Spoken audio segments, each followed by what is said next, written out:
इस बार रक्षाबंधन पे फिर दोबारा बहुत बड़ा कंफ्यूजन। आखिर राखी रक्षाबंधन कब है?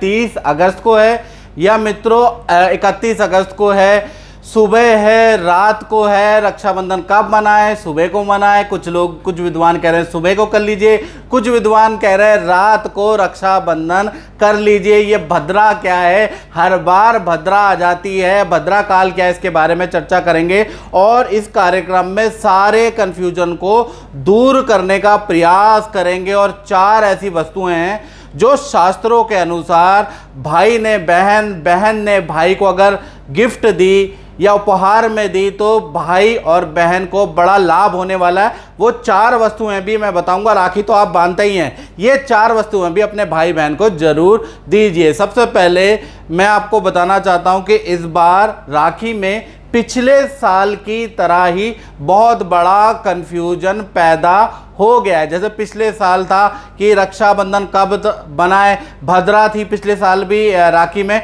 तो इस बार भी देखा जाए तो 30 तारीख को भद्रा शुरू हो रही है। यानी कि इस बार भी रक्षाबंधन में अच्छा खासा कंफ्यूजन है। कुछ विद्वान कह रहे हैं 30 को मनाओ, कुछ विद्वान कह रहे हैं 31 को मनाओ, कुछ विद्वान कह रहे हैं दिन में मनाओ, कुछ विद्वान कह रहे हैं रात में मनाओ। आखिर कब मनाओ रक्षाबंधन, इसके बारे में शास्त्रों के अनुसार डिटेल चर्चा करेंगे। जय माता दी। मेरा नाम पंडित प्रकाश जोशी, स्वागत है मेरे YouTube, फेसबुक चैनल एस्ट्रो आज में। मित्रों, आज हम चर्चा कर रहे हैं रक्षाबंधन के ऊपर, यानी कि रक्षाबंधन शास्त्रों के अनुसार क्या लिखा है। शास्त्रों के अनुसार देखा जाए तो श्रावण मास पूर्णमासी के दिन ही रक्षाबंधन बनाया जाता है, लेकिन उसमें कुछ शर्त है। यानी कि उस समय पे भद्रा काल नहीं होना चाहिए, क्योंकि भद्रा काल में रावण की बहन सुपर्णखा ने रावण को राखी बांध दी, जिससे कि उसका सर्वनाश हो गया। इसलिए भद्रा काल में शुभ काम हमारे शास्त्रों में वर्जित माना जाता है। और खासकर 2 काम वर्जित माने जाते हैं, एक तो होलिका दहन और दूसरा श्रावणी। यानी श्रावणी का मतलब रक्षाबंधन, 2 काम में तो विशेष भद्रा देखी जाएगी। तो इस बार के कंफ्यूजन को दूर करने के लिए सबसे पहले देखते हैं कि इस बार का पंचांग क्या कह रहा है। क्योंकि हॉलीडे तो 30 तारीख की दे रखी है, यानी गवर्नमेंट जो छुट्टी है वो 30 तारीख की है। तो अब राखी कब मनाए और शास्त्रों के अनुसार राखी कब मनाए, तो इसके बारे में चर्चा कर लेते हैं। तो 30 अगस्त 2023 में अगर देखा जाए तो पूर्णमासी जो शुरू हो रही है वो सुबह 10:58 से शुरू हो रही है और 31 अगस्त 2023 में यानी अगले दिन सुबह 7:05 तक पूर्णमासी रहेगी। यानी 30 की करीबन 11 बजे से शुरू होगी और अगले दिन यानी 31 तारीख को 7 बजे तक या 7:05 तक देखा जाए तो पूर्णमासी रहने वाली है। चलिए, एक तो पूर्णमासी 30 तारीख को मिल रही है। वहीं पे भद्रा के बारे में बात करें तो भद्रा भी 30 अगस्त 2023 के अंदर सुबह 10:58 से शुरू हो रहा है।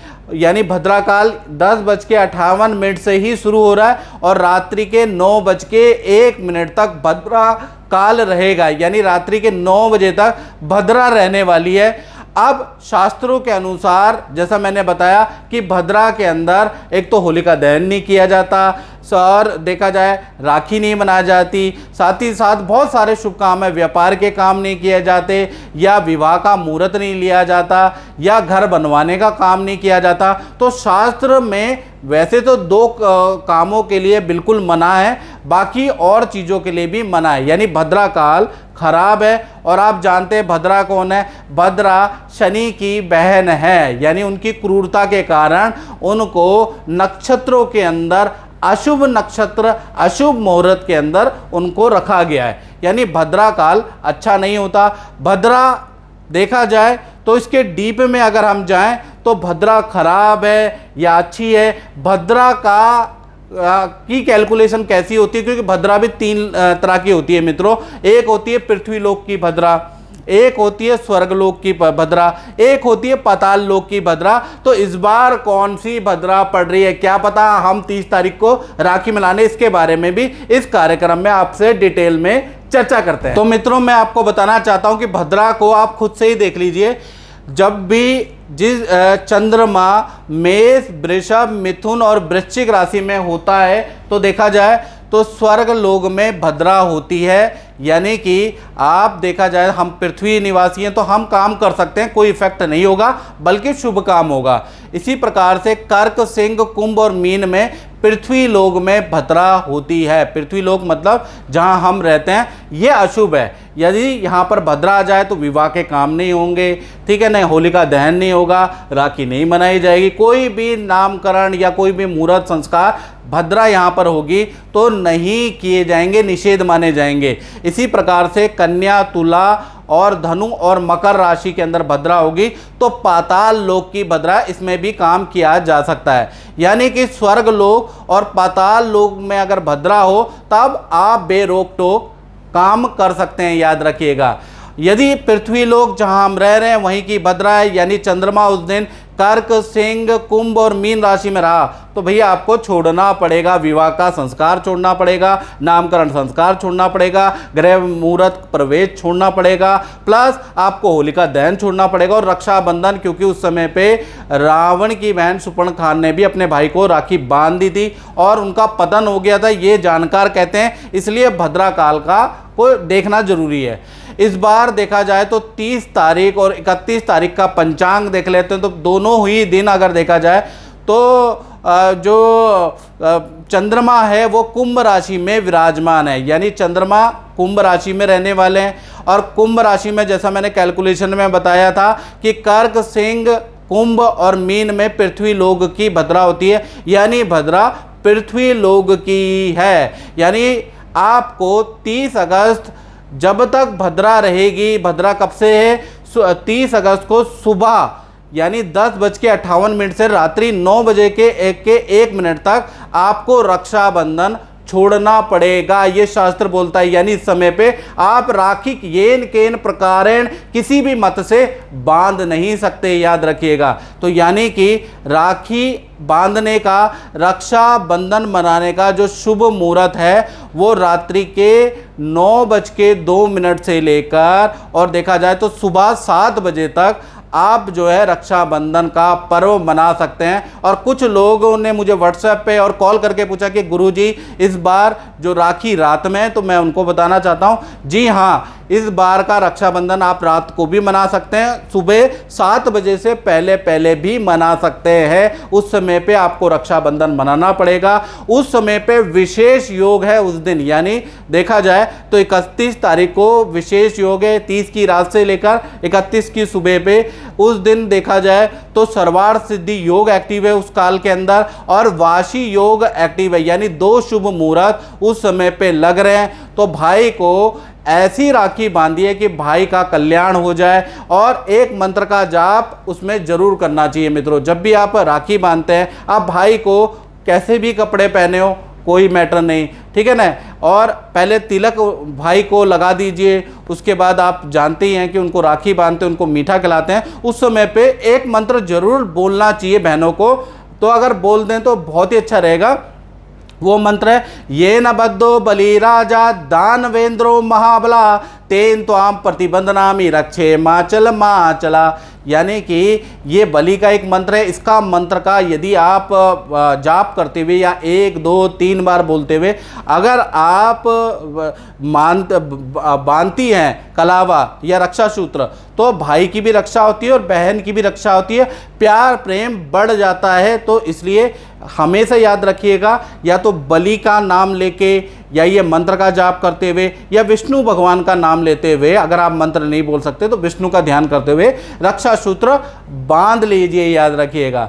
और दूसरा देखा जाए तो उस समय पे आपको शास्त्रों के अनुसार 4 ऐसी वस्तु हैं जो रक्षाबंधन पे आपको जो विशेष मुहूर्त मैंने बताया, यानी रात्रि के 9:02 से लेकर और सुबह देखा जाए 31 अगस्त को सुबह 7 बजे से पहले पहले आप ये 4 चीज़ें अगर आप अपने भाई को या बहन को गिफ्ट में दे देते हैं तो तो उनको बड़ा लाभ होगा। उसके बारे में भी शास्त्र क्या कहते हैं इसके बारे में मैं बात कर लेता हूँ। पहली चीज़ है कि आप रक्षाबंधन करने के बाद, ये त्यौहार मनाने के बाद आप जो है शहद की एक बोतल भाई बहन को गिफ्ट दें, क्योंकि हमारे शास्त्रों के अंदर शहद को आर्थिक उन्नति वाला कहा जाता है, यानी आर्थिक संपन्नता देता है शहद। तो ऐसे में यदि हम किसी व्यक्ति को शहद गिफ्ट देते हैं, खासकर भाई या बहन को या किसी भी व्यक्ति को शहद गिफ्ट देते हैं, तो हम उसकी कामना कर रहे हैं उसकी आर्थिक संपन्नता की। तो पहला चीज़, शहद का उपहार जरूर दें भाई और बहनों को। यदि वो फाइनेंशियली वीक है, धन नहीं बच रहा है, पद प्रमोशन नहीं हो रही, तो बहनों को या भाई को शहद आपको गिफ्ट देना है। दूसरी वस्तु शास्त्रों के अनुसार गिफ्ट दी जा सकती है, वो है घी, यानी घी की बोतल, घी की शीशी आप उपहार दें। घी शास्त्रों के अनुसार आयुवर्धक कहा जाता है। यदि आप चाहते हैं कि आपके भाई और बहन की आयु लंबी हो, 100 साल मेरा भाई जिए,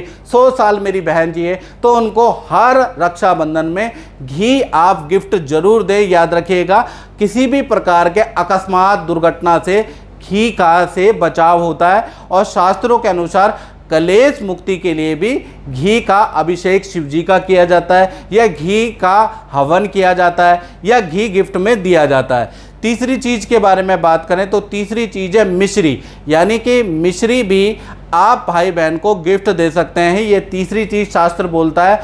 ऐसे में क्योंकि मिश्री देने से जीवन के अंदर मधुरता होती है, मिठास भर जाती है, कठिनाइयाँ कम हो जाती है। भाई बेरोजगार है, स्ट्रगल ज़्यादा करता है, कड़वा ज़्यादा बोलता है, दोनों में मन मुटाव ज़्यादा है, तो मिश्री आपको गिफ्ट देना चाहिए। यानी राखी के दिन तो प्यार प्रेम ठीक है, अगले दिन फिर आप लड़ लेते हैं, तो ऐसे में मिश्री आपको गिफ्ट देना चाहिए, तो उससे आपके रिलेशन में बड़ा सुधार आएगा। चौथी चीज़ के बारे में बात करें तो चौथी चीज़ है आपको जो गिफ्ट देनी है, या तो आप गोल्ड की वस्तु, चांदी की वस्तु, या गोल्ड प्लेटेड वस्तु, चांदी की प्लेटेड वस्तु आप भाई बहन को गिफ्ट दे सकते हैं। या तो चांदी से बनी हुई अगर आप प्योर दे तो अच्छा है, गोल्ड से बनी हुई दे तो और भी अच्छा है। यानी चांदी और सोने से जड़ी हुई कोई भी आभूषण आप भाई बहन को गिफ्ट दे सकते हैं। यदि आर्थिक बजट अलाउ नहीं कर रहा तो गोल्ड प्लेटेड या सिल्वर प्लेटेड कोई वस्तु, कोई ऑर्नामेंट गिफ्ट दे सकते हैं। ऐसे में क्या होगा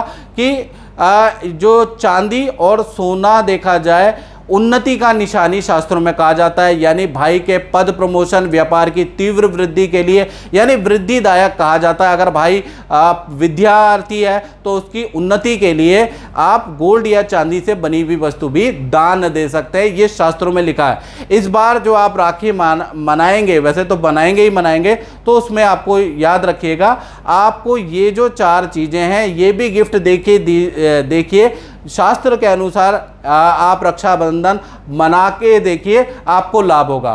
तो मित्रों, इस कार्यक्रम में हमने सारी कन्फ्यूजन दूर कर दी है। इस पोस्ट को शेयर जरूर करें और मेरे चैनल को सब्सक्राइब जरूर करें। तो इस कार्यक्रम में मित्रों बस इतना ही, मुझे दीजिए इजाज़त। जय माता दी।